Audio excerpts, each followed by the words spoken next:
Good morning. This is Pastor Ernie Lewis of the Blue Point Church in Sisney, Illinois, with your thoughts for Friday. This week we have been talking about giving God all the glory in our lives. Even back in Psalm 86, the psalmist talks about glorifying God among the nations, along with the nations. He begins in Psalm 86:8 by saying, "There is no one like you among the gods, O Lord, nor are there any works like yours. All nations whom you have made shall come and worship before you, O Lord, and they shall glorify your name."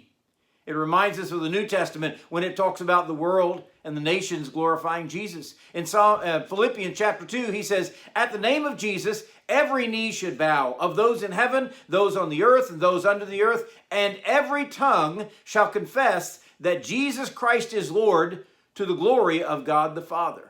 So if not today, then one day the world will come to worship and glorify God. So David describes this as all nations whom you have made will come. This will be a grand day. This will be a glorious day when Jesus Christ has come in all his glory, whenever he sets up and reigns on the earth. But what about in the meantime? What about now, in the days that we're living in? Then David says, no matter what the world thinks now, glorifying God is a personal matter, a matter of the heart, a matter of the mind. So he says, here is my pledge, verse 12.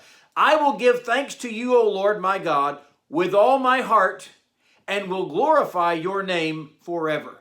This whole psalm is a prayer of thanksgiving and actually a pledge of his trust in the Lord. So no matter what the world does today, he says, I will give thanks. And we know, of course, this is important for us every day. It's not just something you do in late November, sitting around a table with a turkey in the middle of it. Giving thanks ought to be a daily exercise. It certainly isn't something that we just casually do. We, from our hearts, thank the Lord. And of course, not just when we have a tremendous blessing or an answered prayer, we ought to be thankful daily. David says, I will give thanks with all my heart, deep and heartfelt.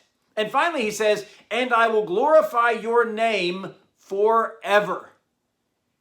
No matter how negative the world is about the teachings of the Bible, or no matter how others choose to live as atheist or agnostic, I will glorify your name forever. I will glorify him with my tongue. I will glorify him with my actions. I'll glorify him in my church. I'll glorify him out in the world. Is that our pledge today, like the psalmist David? Let's determine, as he did, I will glorify your name forever in all my life, in my heart, in my mind, and I will start that today.